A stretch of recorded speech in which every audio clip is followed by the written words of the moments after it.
So surrender happens only when there is that aspect of humbleness inside of you. When you slave into the world, how proud you are. Eh?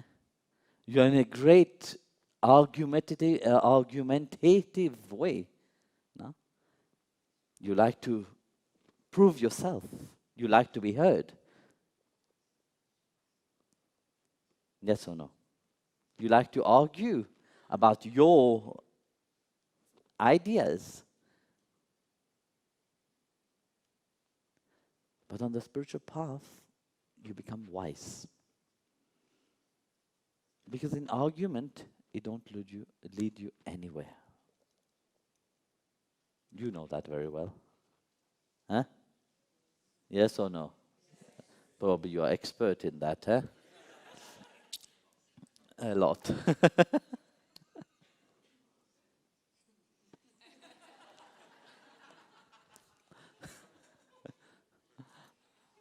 So, in argument, you can't listen.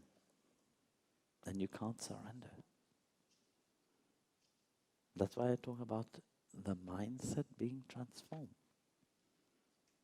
The wise one doesn't argue.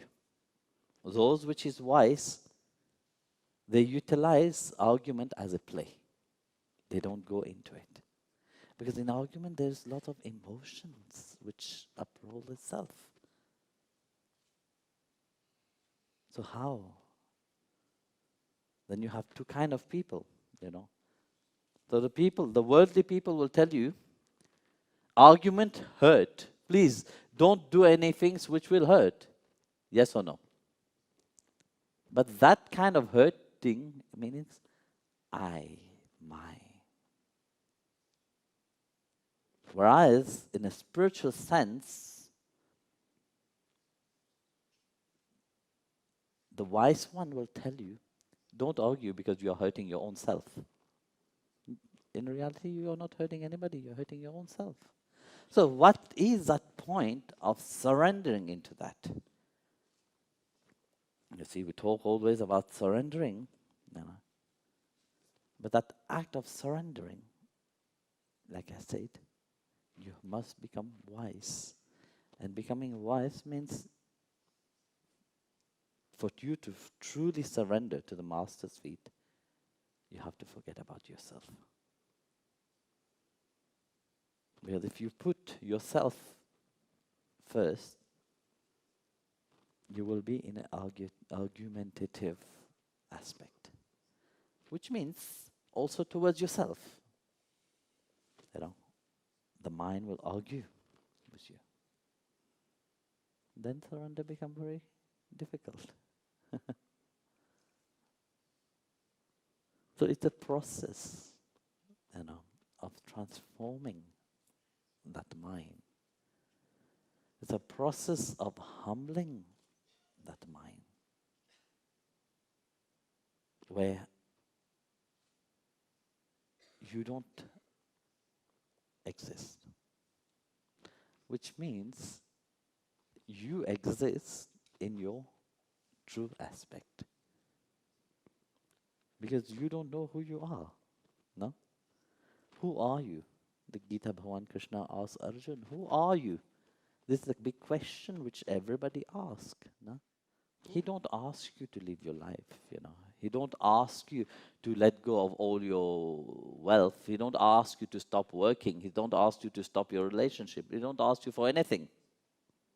What he asks you, only one thing. Think of me. Just that. In whatever you do, just think of me. So he's inviting you to make him part of your life. Now, he wants that relationship. You know, he wants to be part of your life. He said, yes, make me part of your life. I'll take care of everything for you. But that making me part of your life must be also sincere. It can't be superficial. When it is superficial, then you will get superficial things. But when it's sincere, that sincerity will amplify all positivity inside of you. There's this beautiful story in the Mahabharata. Probably you have read about it. The whole war was about one lady called Draupadi. She was the cause of all this. And she's great. You know, Draupadi is not just a normal woman, you know, which we see, you know, or somebody who have just get married with 5 husbands. No, Draupadi, you have to see from the beginning. She's Parashakti herself. She's the cosmic mother herself. She's Parvati. She came out from the great yagna which King Drupad was doing. She was not born. She came out of the fire. And of course she act, because that great plan was already enacted for that great war to happen. So she chose to be the cause of that. So you know the story when the Pandava were playing dice and they lost their wife also in gambling. Then the evil Duryodhana sent his brother Dusashan to drag Draupadi. So in that act, she being the cosmic mother, do you think she can't burn everybody in one go? She could. But she stopped herself. Then she called to Krishna. You know, when they were trying to disrobe her, she holds so tight upon her clothes, you know. And Krishna was there looking, when would you surrender to me? So when she let go of her clothes, said, I surrender to you. Then there were endless flow of sari. The clothes will never get finished from her body. So that act, as long as she was holding upon her own dignity, she was holding upon her own petty self, she was holding upon, like everybody, you hold on things, you know, because you think that you need all these things. Because these things you think that these things that you hold upon make you something great. No. But it don't lead you anywhere. But it make you more miserable. When you realize it, when you make it clean, you know, you throw everything away. That I stand upon the divine. So when she let go of everything, she lifted her hand up. That's when the miracle happened. Miracle happened when your mind is free. Surrender happened when your mind is fully attached to Him. So later on in life, when Draupadi once was in the forest, he asked Krishna, I called you. Why it took you so long? And Krishna said, it didn't take me so long. You said Govinda. Krishna's name as Govinda, no?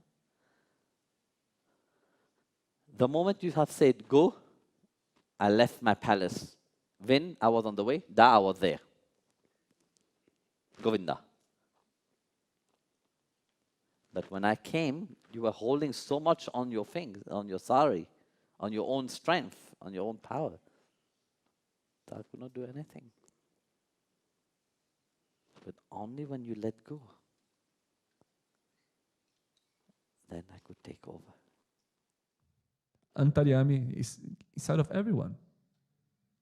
Yes, you want the person to be happy, but that consciousness that God is in everything is what's gonna make us attain that perfection and gonna really make us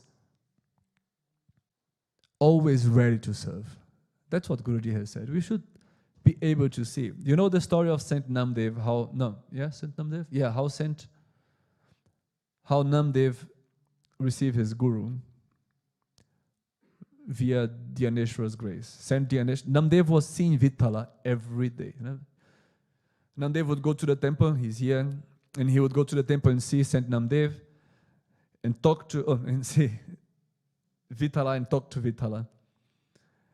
But then the other saints, Dhyaneshwar, Guru Kumbha, Dhyaneshwar's brothers, sister, and they said, look, Namdev is a great saint, he has darshan of Vithala, but he still doesn't have a guru. You need the guru. He still needs the guru to attain a higher state, Saint Namdev, even though he has the darshan of Vithala. So they made this plot with Guru Kumbha, who was a potter. So he took a clay pot, and the yogis were all sitting on the floor. So Guru Kumbha was like, he said, oh, I know that somebody here in this assembly is not baked perfectly, is not fully baked. He was making an analogy with the saints and the clay pot, like a great saint in a baked pot. Like the good saint is that perfectly baked pot, which is like enough in the heat. And he said there was someone here who has not been baked enough. So he goes with this pot and he goes hitting the heads of the people, of the yogis. And everything was organized for Saint Namdev. And then when he came to Saint Namdev, he banged it stronger. Boom! And Namdev, what are you doing to me? And he got so offended. So in that, Dhyaneshwar, Guru Kumbha said, you know why you got offended? Because you are not yet a well-baked pot. You need more baking. And you know why you are not? Because you don't have a guru. But I see Vithala every time. I said, yeah, and then go talk to Vithala. So Namdev ran in tears, offended, to the temple. He said, Vithala, I see you every day, I talk to you, and they are saying that I need a guru. And Vithala looked at him and said, yes, you need a guru. Krishna himself said. And then he said, who is the guru, and this and that. And you know how? Now connecting to the Dasya. That's what I wanted to come, where I wanted to arrive. The training of Namdev with his guru finished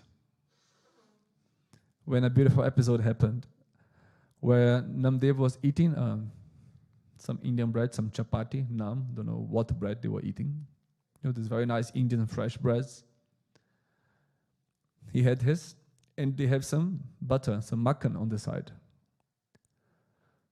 So he was eating his bread, and a dog came and stole some of his breads. And his guru was close by. And his guru was observing Namdev's reaction. So Namdev stood up and was running behind the dog. You know what he was saying? He was saying, Vithala, you forgot the butter. Because he saw Vithala inside of the dog. And then the guru said, your training is finished. Now you know that Krishna is not only the deity, Krishna is everywhere.